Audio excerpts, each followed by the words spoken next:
You're listening to the For ClimateTech series on the Forward Faster podcast, providing bite-sized insights for climate tech innovators. All right, hello and welcome to For ClimateTech's podcast powered by Forward Faster. I'm Chris Carpenter, marketing and community specialist with For ClimateTech, and with me today is Ken Rother, director and program lead for Rev Ithaca Startup Works, a hardware accelerator. Welcome, Ken. Hey, thanks for having me.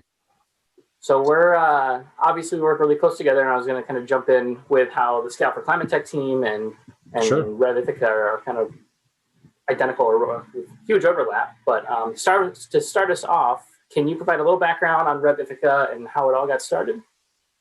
Sure. So Rev Ithaca is a business incubator in downtown Ithaca that was started by the three higher ed institutions. So Cornell, Ithaca College, and TC3 work together, and we're really formally part of Cornell. It was started as an economic development exercise to really encourage entrepreneurs to start businesses, grow businesses, come to Ithaca, so to help generate, an economic hub. And our companies, we've had about 90 companies go through the door, about 40 we sort of have 40 members at any given moment. Every year they generate a couple hundred jobs. They raise funding, they have decent revenue. So, we're just trying to create a vibrant community here. We're a domain agnostic place. So we like to joke we've had everything from hummus to satellites come through our door. There's obviously a lot of Cornell lineage to many of the projects, but not exclusively by any stretch. We've had many projects that had nothing to do with Cornell also start at Ithaca, at Rev Ithaca and grow. And then within that, when we started it, there was an idea, I had an idea, like, what if we were to build a facility to support hardware entrepreneurs? So, besides high-speed internet and whiteboards and, cool space, what if we built this stuff out that hardware entrepreneurs would need? And much like you've all done now at NextCore, when we did this originally, we were sort of trying to figure out what that would look like. So we built out a space, not knowing, was this going to be a demand or not? It was a little bit of experiment, but it took off really quickly. And sort of right on its heels, we launched a program we call Napkin to Prototype. It's now called Prototyping, but originally called Napkin to Prototype with the help of the SBA. And every summer we take eight or so teams, early stage, not even companies yet, early stage teams, and help them figure out, is there a there? Is it feasible to make something? Is there a desire in the market, and is it financially viable? And we've been doing that for a bunch of years. We didn't do it last year due to COVID, and this year we're going to do it again. And now we have a new one funded by NYSERDA, a sort of a climate tech focused napkin to prototype program for people doing really early stage things that hopefully one day will end up in scale for climate tech as a client. So that's the story of Rev. Domain agnostic, help people start, grow, scale businesses. We're focused on sort of the scalable kind of businesses. Our strength isn't sort of the Main Street businesses. There's other organizations to handle those. That's awesome. That's really cool to hear. Actually, I went through Ithaca College and lived in Ithaca for a stint, and so it's cool to hear that. I mean, I don't need an excuse to move back to Ithaca. I wish I could get back there. So, but how did you come to get to join Rev Ithaca? I don't know if we have enough time. I moved to Ithaca as a life change end of 2012, and sort of slowly transitioned and met people in the entrepreneurial community. So went to various events and started working with a group called Launch New York based out of Buffalo. And then I got involved with Cayuga Venture Fund, where I'm a venture partner, got involved with Cornell. And all of this was happening, and then eventually sort of took on a teaching load. All of this was happening while David Skorton, the president of Cornell at the time, was envisioning this idea of an incubator in Ithaca. At the time, there wasn't really one, and it was really missing compared to a lot of other communities in New York State. So I was around as it sort of took shape and had input into it, I guess you'd say. Eventually, sort of it happened. We built the prototyping space. I took on the role of director of Rev. as well as the founder of the hardware programs. I'm the director of Rev, and I to be honest, I kind of fell into it. I mean, didn't just sort of, it just sort of all built up around us, and it's been a pleasure. There's lots of us. There's quite a cadre of folks. So Rev is part of an organization called CREA at Cornell, that's the Center for Regional Economic Advancement. CREA runs a lot of programs. So we're the group that runs 76 West, the clean energy competition. We're the group that runs the Grow New York Ag competition. We do a number of things on Cornell's campus. There's a program called We Cornell Women Entrepreneurs. There's BET. There's a number of programs that CREA is focused on, and Rev is one of them. So there's a sort of cadre of people who do a lot of things. A number of people at Rev, like me, are also faculty. I'm faculty at the business school and occasionally at the engineering school. And then we have a lot of entrepreneurs in residence, or some people call them mentors. We call them entrepreneurs in residence. These are all part-time paid roles who work across all of these programs. Wow, that is a huge net. Yeah, it's big story. And I know you kind of mentioned it earlier too. Just like you guys have everything from hummus to different hard tech companies passing through you all. Yeah. And now I'm curious, was that Ithaca hummus that started through, or they were actually, we joke because they were before Rev, but we knew Chris Kirby really well. We've had other and we've had other food companies along the way that have gone through our ecosystem. But yeah, we knew Chris really well, but he in fact predated Rev. Yeah. That's fun. That's cool. That was just my own side question. I was curious about. I've been seeing him and an avid customer fan. Yeah. They can sponsor. Yeah. No, he's doing awesome. Awesome. So what are kind of expanding more? I know you talked about there's just a huge net of companies going through the program. Yeah. On the hardware manufacturing side, is there any trends or observation of the companies that you work more directly with? Is it like more? You talked about like the napkin, the prototype. So yeah, we have two programs besides our collaboration with NextCore and Second Muse on scale for ClimateTech. We have two programs. We have this napkin to prototype, this now NYSERDA funded ClimateTech version of it, as well as our original program. And then we have a different program, which we've done one cohort of, funded by the EDA, which is essentially a prototype to production. So it's very much like scale for ClimateTech, but it's not for ClimateTech companies. It's basically for anybody. They could be a ClimateTech company, but it's basically anybody. And the goal of all of these programs are economic development. So, like many economic development incubators, we don't take equity. There's a small membership fee because we just have to pay rent and stuff. We don't take equity or anything like that. It's not, there are great programs that do that, like Y Combinator. So, different business model. Our business model is just, we're here to try and get companies to plant, roots here, much like you all are doing with NextCore. We're trying to get people to plant roots here and leverage the ecosystem. So in the hardware world, there's a lot of legacy capability that's been around here. There's manufacturing capability. There's new school like Encodima 3D, which is a 3D metal printing shop, and then there's companies like CVT, which are a plastic injection molding company that have been around for a while, and sort of everything in between. But there's this legacy of manufacturing capability. So our goal through our prototype to production and production to manufacturing, prototype to production is help people, leverage those assets. That's cool. And you pretty much jumped right into my next question perfectly. So thank you. But talking about the New York State ecosystem for manufacturing and diving a little deeper. I mean, we have you all and Ithaca launched New York with Buffalo, NextCore here in Rochester. How would you describe when you talk about leveraging the ecosystem to trying to get people to plant? How would you describe that to people? In general, there's something a little bit unique about what's going on here. I get to talk to a bunch of people who do what we do in other places. Mm-hmm. And I have to say, in a lot of other places, there's this competitive spirit of, that's my company. I'm the one who worked with them. And I would say, between NextCore and us and the folks in Binghamton and the folks in Corning and then launch, I think the attitude is much more, it takes a village. We're happy when someone succeeds. We know that multiple organizations are going to help these people, both by the stage they're at and introductions and whatever. So it's an area where there could be a lot of, I don't want to say competition, maybe ego. I don't really know, but there isn't.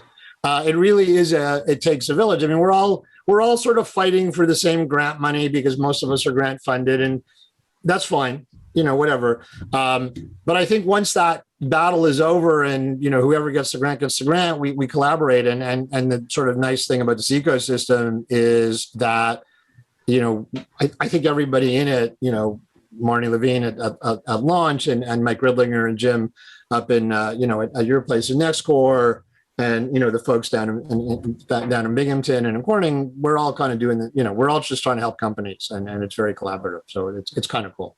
Yeah. It's definitely like we all win, kind of we all lose, very much in the climate tech space, right? Yeah. So kind of focusing in on founders and even more specific climate tech founders. Sure. What are some of the obstacles and common pitfalls you've observed in your time working with founders and entrepreneurs?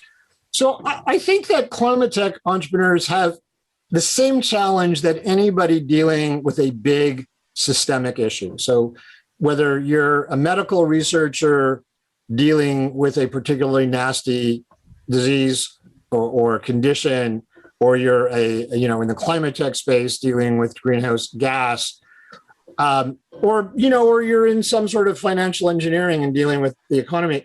I think the challenge is, look, we all see the big problem, right? We all know there's a big problem. Well, the majority of us know there's a big problem, right? Yeah. So we all get it. We all know in the medical space, these diseases are bad. We all know greenhouse gas emissions are bad. So the question for the entrepreneur always then turns into, well, who is motivated right now to solve the problem? Because society isn't going to write a check. No one's just going to write a check. There's no such thing as society writing a check to cure cancer. Different groups do it. They raise money. No one's just going to write a check to reduce greenhouse gas emissions. Someone's got a problem. Either a regulatory body is going to be enforcing something. A company has a image problem. They've got to meet regulations for the jurisdiction that they're in. So the challenge for entrepreneurs who are dealing with these big systemic issues, including climate, are finding the people who have the motivation to solve the problem and making sure you understand what benefit do they need? What's the benefit they need? How are they being measured? What's important to them? And it's a challenge because we're dealing with a big, huge problem. And if you're in the climate tech space and you're in the consumer space, it's very hard for us as consumers to say, my little change will change the world. So you've got to find those people who have that motivation. So like we see that, right? We see this incredible uptake in alternative protein, moving away from meats. And, this was just a fad a few years ago. And now we're going from one little box at the grocery store to freezers full of stuff. So it just takes time, and you got to start by figuring out what's that first person, that first group of people who this is going to resonate with, whether it's commercial, whether it's consumer or whether it's business, and then kind of grow from there. So the entrepreneurs see the big picture, especially if they're deep tech scientists, they get it. Mm-hmm. Now the question is, okay, who's got the motivation? Who's got that earliest motivation? The other thing that throws entrepreneurs off is, well, anybody could be my customer. And the reality is, well, yes, anybody might be your customer one day, just like we're seeing with these alternative proteins. Yeah. But at the beginning, it was a very small, specific group of people who were going to be your customer. And it's finding those people and hitting the benefit on the nose with them. So that's probably a very long answer to a very short question. No. That's probably one of the better answers I've heard for that is a lot of people are like, money. They all need money. So, that too. And they need money.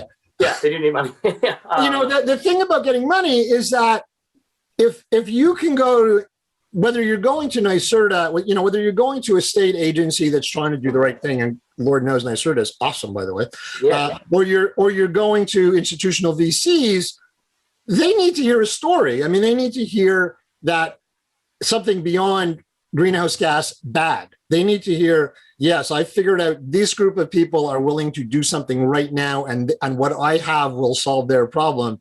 So, and once you can get there, then the money happens. If all you do is, this is bad, throw money at me so I can do more, it's not going to help. If you can go and say, I figured out who needs this and why they want it and why they'll buy it, then all of a sudden the money starts happening.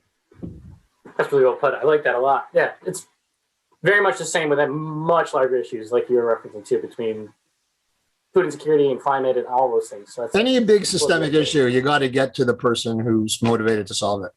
And which is not always the person with the problem, right? When you talk about food insecurity, the person with the problem is, they need it solved, but they're not the ones who can solve it.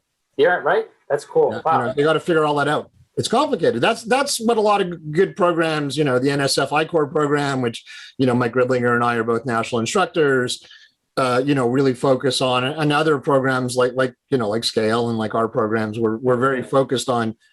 Never mind the tech. We'll just pretend for a moment the tech's going to work. Like, yeah, it's okay. The question is, who's the customer? Why do they care? Yeah, my goal here is just get a map and have all of these different programs, like even a physical map for an entrepreneur just to move around New York State, jump in. That'd be great. Yeah, right. So that's one of my goals for the summer. Yeah, good. I like that. So, and then kind of getting to, we reflected a lot about the current system in the ecosystem in New York State. The signature question of this podcast is fast forward 10 years. And what do you think the climate tech landscape will look like? Obviously, climate and a lot of larger issues are on a tight timeline, but what do you think that would look like, and who might be those key players? That's a really big question. I'm not sure I know exactly how to answer that. I think it's going to be an inch by inch kind of, foot by foot battle. So I think we're going to look back and sort of see a lot of progress. Just like, I'm referencing this kind of alternative protein thing because I just heard a story go by a marketplace this morning, I think. What's happened in the last 3-4 years is quite amazing when you think about it. It really was just a very alternative fad thing. Look, we're gonna see a huge uptake in electric cars. There's no question. Most vehicle manufacturers have said, I think I heard something about Lamborghini yesterday. There's a Ford there's an F-150 one now. So I think we're going to see that, which is going to be a huge difference. I think we're seeing a lot of work in the cement area. That's a big component of greenhouse gas. We're going to see decent energy storage alternatives that'll make things like wind and solar make a lot more sense because of the on-off nature of them. So I think we'll see a bunch of energy storage that'll get better. I think it'll be a little bit of all of the above, and I think therefore we just got to fund a lot of stuff. It's impossible to pick winners. I don't believe in centralized command and control. I guess I'm a capitalist. I think it's the job of government to seed a lot of investments, no pun intended, and sort of see what sort of rises to the top. So I don't think the market just decides on its own, but on the other, I think government has a role to play of getting these things figured out, and whether it's smart cable, one of the Scale teams that is, reducing loss on transmission lines by only a couple percent maybe, but that's like massive amounts of savings, or it's, someone doing greenhouse gas detection so that it can be, be reduced or whatever. I think it's just going to be a bunch of little things. So 10 years from now, I don't think we'll be done. I really don't think we'll be done, but I think we'll be doing much more innovative things. I think the batteries for cars will be way better. Like the recharge cycle will be better. The grid will be better. I don't think we'll be done, but I think some of the simple stuff will be done. Fingers crossed, right? So where do you hope Rev and yourself will be in all of that in 10 years? Well, I think, Rev's job, our job at Rev is to help people start, scale, grow businesses. And I think it's a fundamental part of our economy. It's always been a part of our economy in the US. And I think it's a strength of our economy. I'm not an economist. I don't study these things, but I know enough to know that this is an important part of our economy. And I think Rev will be helping those innovators, whether they're entrepreneurs or business people or inventors or whatever. I think Rev will continue to work with those people who see something. They either, we talk about entrepreneurship coming from two directions. Direction one is some researcher inventing something in the lab. And the question is, does this invention solve a problem? Is there a problem that enough people have that this invention can be turned into a product or an algorithm or whatever? And then the other thing we see is entrepreneurs who sort of just look out into the horizon and say, boy, that just sucks. Like, that just seems cumbersome. Like, why is that like that? And, come up with a different way of doing things. Some of those things are, to be honest, simple first world problems, like what restaurant I should eat at. And some of those things are really important issues to be dealt with. So I think Rev will continue to do that and make entrepreneurship a viable path for the people who want to do that.